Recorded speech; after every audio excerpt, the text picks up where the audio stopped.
저는 오늘 본문 말씀을 근거로 하여서 스스로 변호하는 욥이라는 제목으로 여러분과 함께 은혜 나누길 원합니다. 본문에서 욥은 자신에 대한 무죄를 주장하고 있는데요.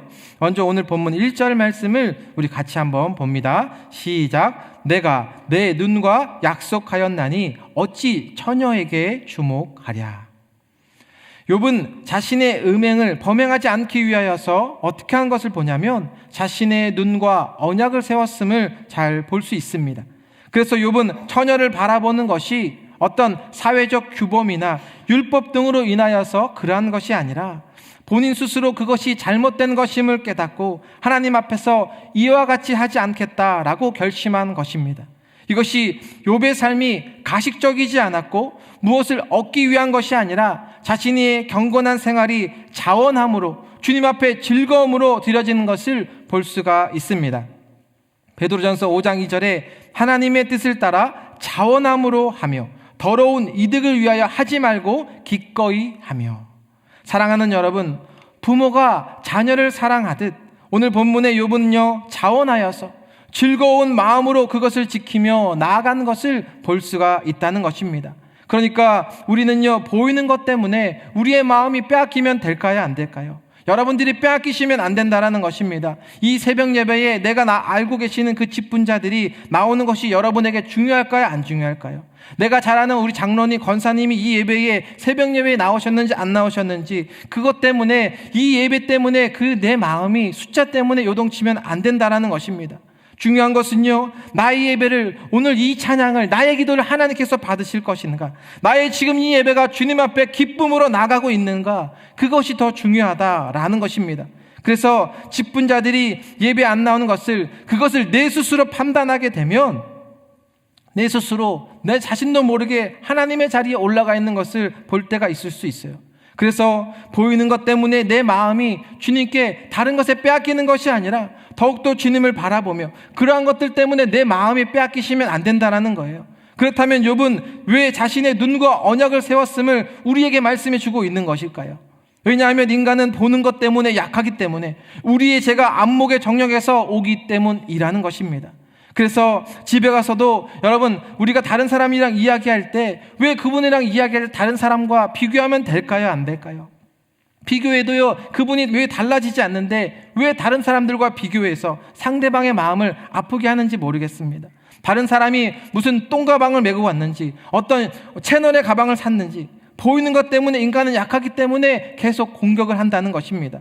우리는 대개 안목의 정욕 때문에 창세기 3장 6절에 보니까요, 여자가 그 나무를 본즉 먹음직도 하고 보암직도 하고 지혜롭게 할 만큼 탐스럽기도 한 나무인지라 여자가 그 열매를 따먹고 자기와 함께 있는 남편에게도 주매 그도 먹은지라.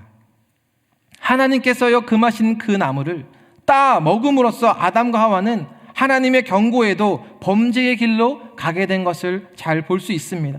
그러니 오늘 본문의 욥은요 이 자신의 눈과 언약을 세웠음을 우리에게 말씀합니다. 여러분도 잘 아시는 다윗도요 엄청난 축복을 받았던 그입니다. 그런데도 그에게도 오점이 있었던 거예요. 바로 밧세바와 간음하고 그 남편인 우리아를 죽이는 그러한 죄를 범하게 됩니다. 왜 이렇게 된 것을 말씀하십니까? 다윗도 안목의 정욕에 빠져버렸기 때문입니다.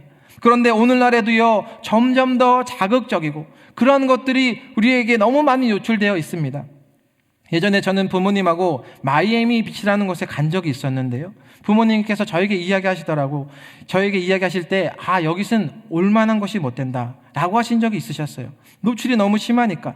마이애미 비치만 그러겠습니까?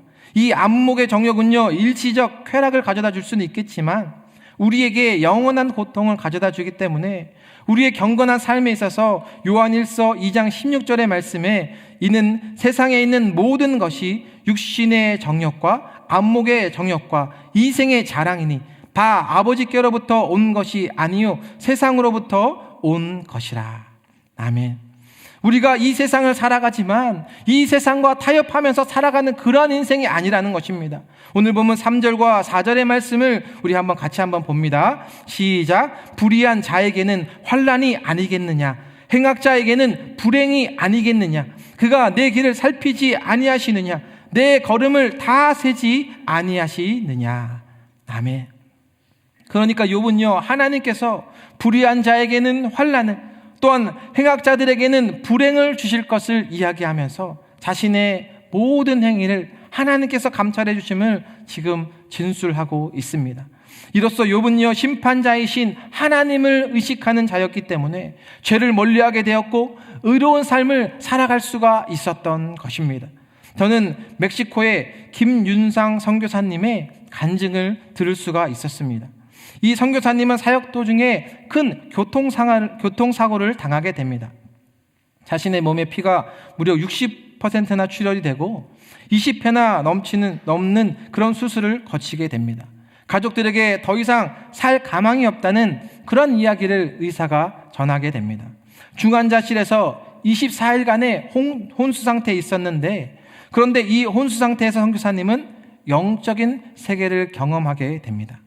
영적인 천국으로 가는 그 길이었는데, 처음에 그 천국에 가는 그 길이 악한 영들이 보이다가 그 악한 영들을 지나고 또 이게 바닷가와 바다를 지나서 돌산이 보이기 시작하는데, 그 위에 딱 보니까 딱 보아도 그 빛이 예수님이시구나 하는 것을 그는 느낄 수가 있었고, 그렇게 힘들게 산을 올라가 보니 거기서 예수님을 만날 수 있었고, 거기서는 바로 심판의 자리였던 것입니다. 거기에는 사탄도 있었습니다. 심판의 자리에 그동안 자신이 열심히 살아왔던 인생의 스토리가 쫙 펼쳐지게 된 것입니다. 자신이 살아왔던, 누구한테도 들키고 싶지 않았던 그런 화면들이 지나갑니다. 누구한테 보이고 싶지 않았던 그러한 순간들이 다 보이기 시작합니다. 예수님 앞에서 다 드러나는 그러한 시간들이었음을 고백합니다. 거기서 사탄은요, 예수님에게 이렇게 이야기를 합니다. 아니 예수님, 이 자는 예수님을 믿는 자이고 이 자는 예수님을 믿는 교회 다니는 사람인데 이렇게 악한 자라고 예수님에게 심판하라고 그렇게 이야기를 합니다. 그런데 예수님께서는요, 그 선교사님을 뭐라 하지 않으셨고, 너가 힘들었을 때, 너가 아프고 고통스러웠을 때 하나님만을 의지하며 나아갔던 그 시간을 오히려 주님은 인정해 주셨습니다. 이 선교사님이 하시는 메시지 가운데 당신은 심판 받으실 준비가 되어 있습니까? 저는 이 메시지가 참 저에게 제 자신을 돌아보게 하는 그러한 메시지가 되게 하셨습니다. 오늘날에도 우리가 이 세상 속에 살아가기 때문에 이분이 교회 다니는 성도님인지 아니면 세상 사람인지 구분이 안 될 때가 있을 수 있습니다. 우리가 교회 다니면서 먼저 무엇이 변하게 될까요? 언어가 변하게 되는 것을 볼 수 있습니다. 예전에는요, 교양 없이 이야기했던 내 입에서 십자수 같은 이야기들, 강아지 새끼 같은 이야기들, 그런 이야기들을 내 입에 감히 담을 수 없게 됩니다. 언어가 바뀌지 않는 그런 분들이 계시다면 앞으로 저희 중보기도팀에 보내주세요. 한번 나와서 우리가 함께 기도하면 그분도 주님의 이름으로 변화될 줄로 저는 믿습니다. 또 행동도 변하게 되어지는 것을 볼 수 있어요. 우리 사랑하는 성도님들을 어떻게 대하는지, 교육자들을 또 어떻게 대하는지, 우리 직분자들을 어떻게 대하는지, 우리 또 살면서 지인들을 대하는 태도가 달라지게 된다는 것입니다. 왜냐하면 욥의 고백처럼요, 하나님을 항상 인식하고 있으니까 내 인생을 내 마음대로 살 수 있을까요, 없을까요? 내 마음대로 살 수 있는 것이 아니라 나에게 오늘도 이렇게 귀한 생명을 주셨으니 내 마음대로 사용할 수 없게 되어진다라는 것입니다. 이렇게 새벽 예배 드리고 집에 가서 가족들에게 힘들게 하는지, 또 사업체나 직장에 가서 내가 다른 사람을 직원들을 힘들게 하는지, 그것을 누가 아신다고 우리에게 말씀합니까? 다른 사람은 다 모르는 것 같이 내가 잘 포장한 것 같아 보여도 우리 주님은요, 우리 하나님은요, 다 알고 계신다라는 것입니다. 그래서 오늘 말씀을 통해서 심판자이신 하나님을 우리 또한 기억해야 함을 말씀하십니다. 히브리서 4장 12절에 하나님의 말씀은 살아있고 활력에 있어 좌우의 날선 어떤 검보다도 예리하여 혼과 영과 및 관절과 골수를 찔러 쪼개기까지 하며 또 마음의 생각과 뜻을 판단하나니. 아멘. 여러분, 성경은 모든 말씀이 다 이루어진 그런 기록된 책입니다. 구약은 여러분 무엇일까요? 오실 예수님. 그리고 신약은요, 오신 예수님, 그리고 다시 오실 예수님에 대해서 우리에게 분명히 말씀해 주고 있습니다. 모든 말씀은 다 이루어졌습니다. 이 땅에 오신 예수님께서 다시 이 땅에 오실 때에는 심판자로 오시는 것입니다. 그래서 오늘 본문의 욥의 고백처럼 하나님이 나와 함께 계시기 때문에 보는 것으로 죄를 짓지 않고, 오늘 7절 말씀 우리 같이 한번 보겠습니다. 시작. 만일 내 걸음이 길에서 떠났거나 내 마음이 내 눈을 따랐거나 내 손에 더러운 것이 묻었다면. 주님께서 보시기에 부끄러움 없는 인생, 더욱더 겸손한 자세로 나아가는 우리 KCQ의 모든 성도님들 다 되시길 주님의 이름으로 축원드립니다.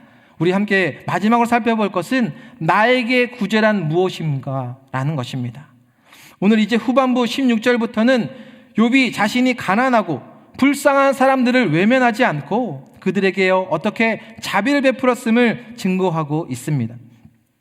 즉 욥의 진술을 통하여서 그가 하나님께 축복을 받을 수 있었던 그 이유를 발견할 수가 있습니다. 즉 무엇을 통해서? 구제를 통해서. 여러분, 12월은 무슨 날이 있습니까? 크리스마스가 있습니다. 이 땅에 우리를 위해 오신 예수님의 탄생의 기쁜 이 소식, 주변에 전도하기 얼마나 좋은 이 시간입니까? 크리스마스에 왜 이 귀한 선물들을 그들에게 나누어 주는지, 아무리 내 옆에 사시는 분이 그분이 돈이 많다고 할지라도, 그분의 직장이 좋다고 할지라도, 빵빵하다 할지라도 그분의 영혼이 예수님을 믿지 않는 한 불쌍한 영혼들이 되기 때문에 우리가 그들을 위해서 기도하며, 또 주변에 예수님의 사랑을 나누실 분들이 얼마나 많이 있는지 모릅니다. 사랑하는 여러분, 오늘 말씀을 통해서 그동안 내가 전도하고 싶었던 그 분들에게 좋은 그러한 기회인 것도 우리에게 말씀해 주십니다. 그래서 그 영혼들을 위해서 기도하며 나아갈 때 그 영혼들뿐만 아니라 오늘 나에게 영혼에 부으시는 그 은혜, 오늘도 내가 하나님을 찾는 그 영혼에 찾기 때문에 나에게 부으시는 그 은혜가 여러분 가운데 체험되고 경험되시길 바랍니다. 오늘 욥이 고백하고 있는 것처럼 나의 삶을 되돌아보셔서 안목의 정욕에서 나는 과연 자유한 삶을 살아가고 있는지, 심판의 자리에서 우리는 어떻게 하나님 앞에, 예수님 앞에 올바로 설 수 있는 것인지, 구제를 어떻게 드리며 주님의 귀한 사랑을 드리고 있는지, 12월 2023년 올 한 해를 잘 정리하시며 다가올 2024년도 함께 우리 하나님의 꿈을 꿀 수 있는 우리 귀한 KCQ 모든 성도님들이 되시길 주님의 이름으로 축원드립니다. 축원드립니다. 기도하겠습니다. 하나님 아버지, 오늘도 우리에게 예수님의 귀한 사랑과 주님의 귀한 은혜로 붙잡아 주시고, 오늘도 이 말씀을 통하여 욥의 고백처럼 우리의 삶 가운데 온전히 주님만을 바라보며 주님께 함께 드려지는 저희들의 삶이 되기를 원합니다. 하나님, 우리의 인생 가운데 어떠한 유혹이 있다 할지라도 흔들리는 것이 아니라 더욱더 견고해져서 문제보다 크신 주님을 바라보며 나아갈 때, 하나님 오늘도 주님께서 응답하여 주시고 함께하여 주셔서 가장 영원한 것을 바라보는, 가장 영원한 것을, 주님께 소중한 것을 드릴 수 있는 저희들의 삶이 되게 하여 주시옵소서. 벌써 2023년도 12월입니다. 이 땅에 오신 예수님의 탄생의 기쁜 소식을 얼마나 우리가 기쁨으로 나누고 있는지, 주님 앞에 기쁨으로 드리고 있는지, 우리 KCQ 모든 성도님들 가운데 예수 그리스도의 그 십자가의 사랑이 넘쳐나게 하여 주시고, 그 예수 그리스도의 그 생명의 은혜로 넘쳐나는 우리 복된 믿음의 발걸음들이 되게 하여 주시옵소서. 감사드리며 예수님의 이름으로 기도드립니다. 아멘.